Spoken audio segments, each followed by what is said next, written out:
성경 말씀 시편 141편 1절에서 10절입니다. 여호와여, 내가 주를 불렀사오니 속히 내게 오시옵소서. 내가 주께 부르짖을 때에 내 음성에 귀를 기울이소서. 나의 기도가 주의 앞에 분향함과 같이 되며 나의 손드는 것이 저녁 제사같이 되게 하소서.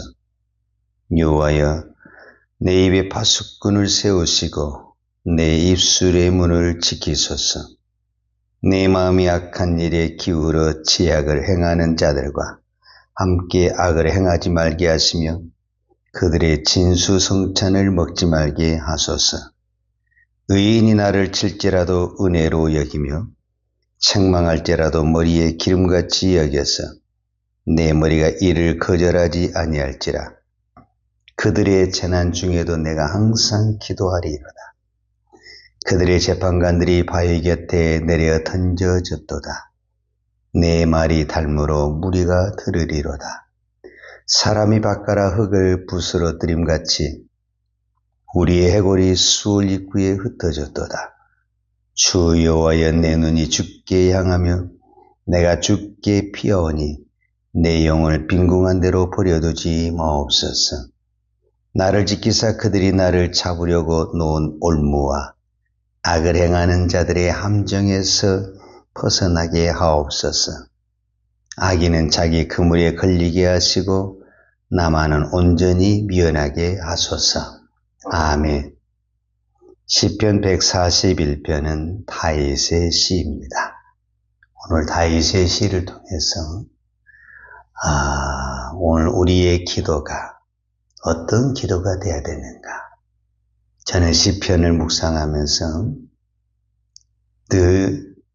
특별히 다윗의 시편을 묵상하면서 다윗은 과연 어떤 기도를 드렸을까? 우리가 여기에 좀 깊이 생각해 볼 필요가 있지 않겠어요? 하나님이 과연 어떤 기도를 기뻐하실까? 이런 생각을 해볼 수가 있죠.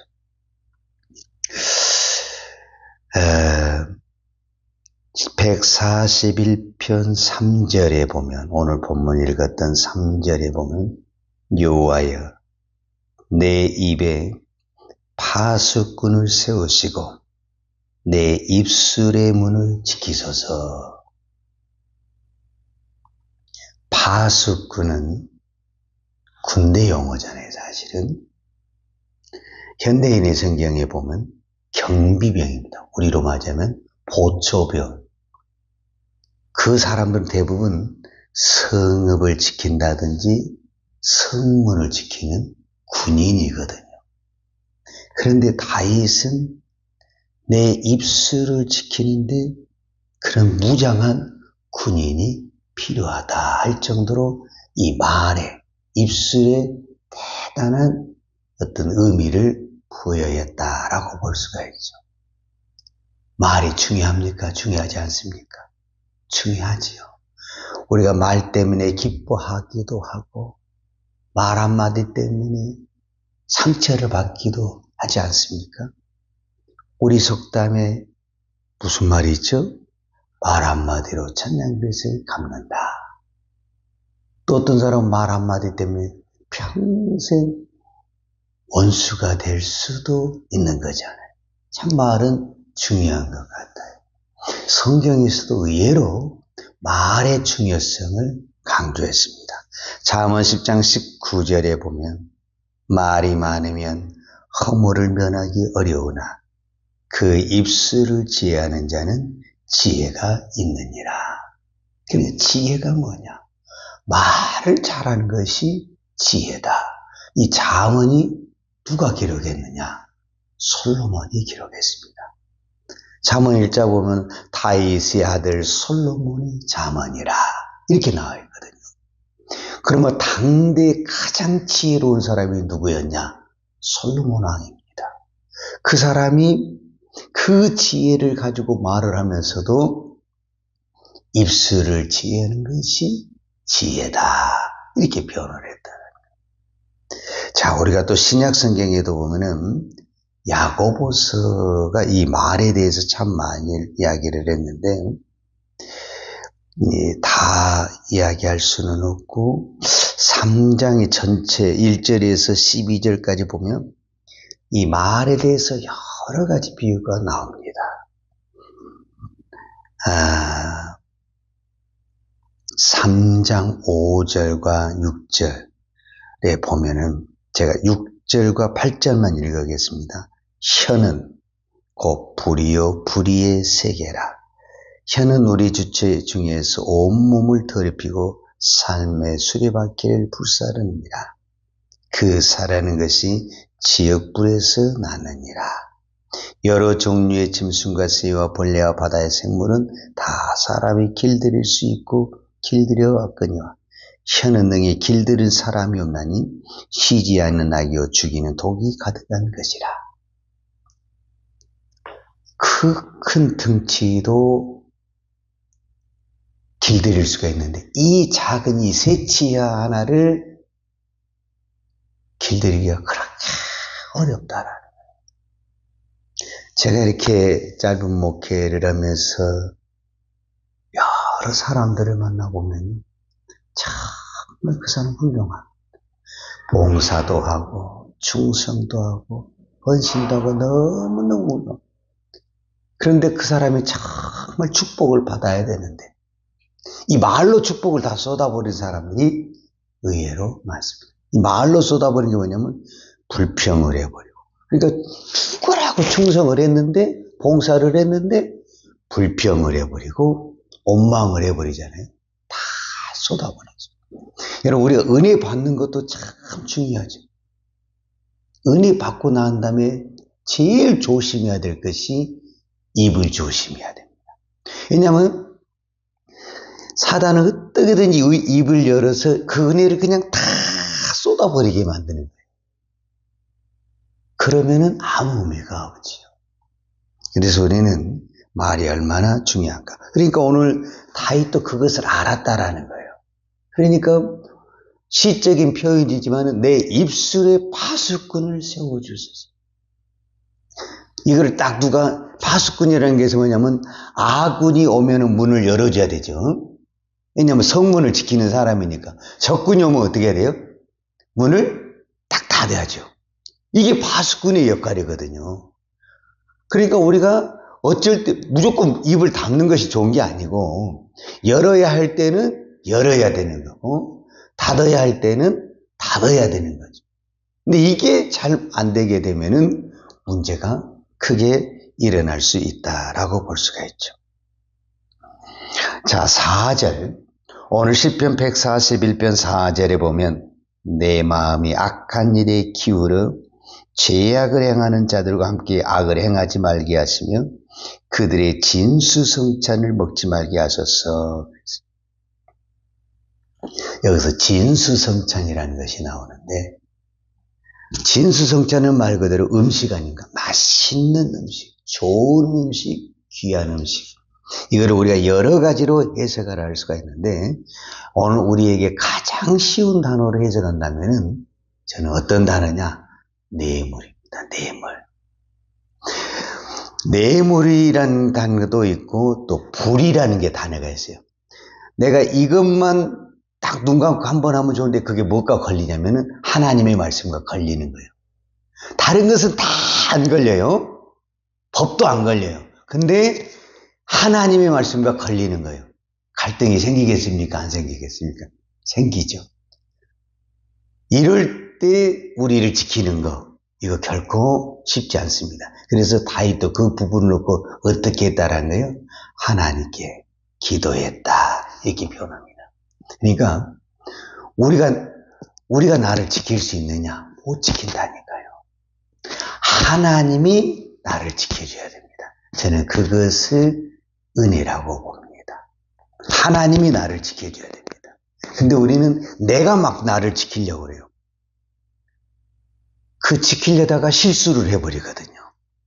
하나님이 지켜주게 되면은 하나님의 때를 따라 지혜를 주시고 때를 따라 입을 닫게 하시고 때를 따라 침묵하게 하시고 하나님이 지켜주셔야 돼요.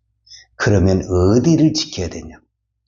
우리는 지금 이제 계속 말에 대해서 이야기를 했거든요. 말은 어디에서 나옵니까? 입에서 나옵니까? 속에서 나옵니까? 속에서 나옵니다. 여러분, 그 사람이 그 말을 했다는 것은 그 입이 방정인 거예요. 그 속에 그런 생각을 했다라는 거예요. 우리는 입이 방정이라고 그러는데 그렇지 않습니다. 속에 있으니까 나도 모르게 그 말이 툭 이렇게 튀어나오는 것이지 그렇지 않습니다. 우리가 잘 아는 솔로몬의 기도를 보면요, 어느 날 솔로몬이 하나님께 기도를 합니다. 하나님이 솔로몬에게, 그 기도하는 솔로몬에게 내가 너에게 무엇을 줄꼬? 실제로 그런 질문입니다. 열왕기상 3장 5절에 보면 기브온에서 밤에 여호와께서 솔로몬의 꿈에 나타나시니라. 하나님이 이르시되 내가 너에게 무엇을 줄꼬?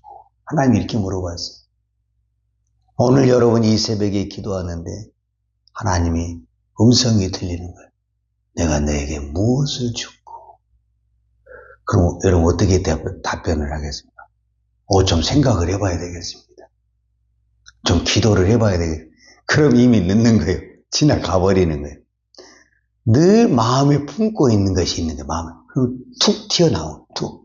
솔로몬은 바로 하나님 저에게 지혜를 주옵소서. 그 말은 무슨 말입니까? 그거를 놓고 늘 기도를 해왔다라는 거예요. 그러니까 그 기도를 늘 생각하고 있었고 기도하고 있었기 때문에 마음에 품고 있었기 때문에 누가 말할 때 툭 이렇게 튀어나오는 거예요. 그게 없는 사람은 좀 생각을 해봐야 되겠는데 이렇게 되면은 지금 그 마음에 그런 마음이 없는 거예요. 그래서 그 기도를 하나님이 기뻐 받으셨다. 그렇잖아요. 솔로몬의 그 부귀도 구하지 않냐고. 대부분의 사람들이 부귀도 구하지 않냐고, 어떤 명예도 구하지 않냐고, 지혜를 구했다. 엄격하지 말자면은 하나님을 구한 것입니다. 지혜의 근본이 하나님이시거든요. 지혜를 구했다라는 것은 곧 무엇을 구한 것과 같냐면 하나님을 구한 것입니다. 하나님이 우리 안에 있으면 모든 것이 형통합니다.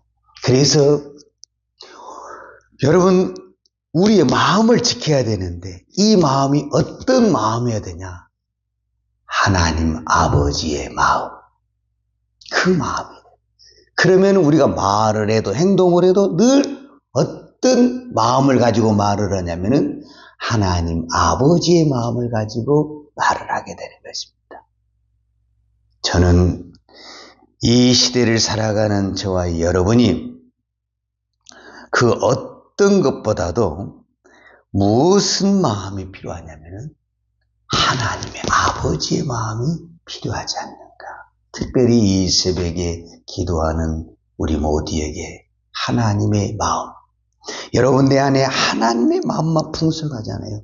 그럼 바라보는 눈을 하나님의 눈으로 바라보게 되는 것입니다. 말을 해도 하나님의 마음으로 말을 하게 되는 것입니다. 행동을 해도 하나님의 마음으로 하게 되는 것입니다. 그러면은 그 누구도 상처받지 않냐고 위로를 받고 힘을 얻고 다 은혜가 되는 것입니다. 그런데 내 마음으로 하게 되면 내 마음은 나는 욕심이 없어. 그러면서도 사람에게는 나도 모르게 자기 생각이 우리가 보면 사심이 들어가게 되고 자기 생각이 들어가게 되거든요. 그러다 보면은 다른 사람이 오해하기도 하고 상처도 받게 되고 그런 문제가 생기는 겁니다. 이제 우리가 무엇을 더 바라고 살겠습니까?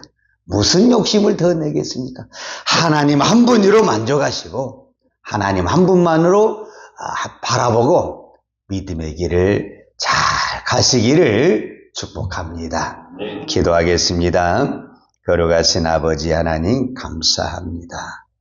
오늘도 이 새벽에 기도할 수 있는 것이 하나님의 은혜고 하나님의 축복임을 믿습니다. 오늘 또 우리가 구하는 것은 하나님을 구합니다.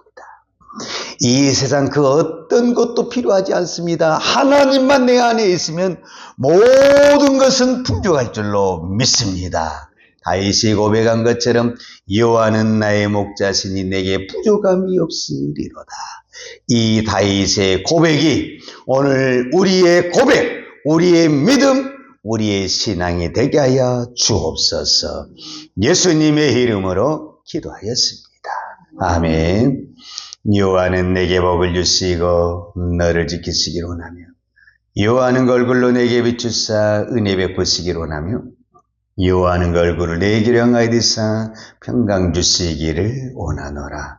이제는 교회의 머리 대신 우리 주 예수 그리스도의 은혜와 아버지 하나님의 그 크신 사랑과 성령의 풍성한 은혜가 오늘도 오직 주만 바라보며 하나님 한 분으로 만족하며 믿음의 길을 달려가기를 원하는 사랑하는 주의 종들 머리머리 예와 이 나라의 민족과 한국 교회 위에 온 열방의 이 생명의 복음을 증가하는 선교사님들 예와 사랑하는 주의 자녀들 머리 위에 이제부터 영원토록 함께 있을지어다. 아멘.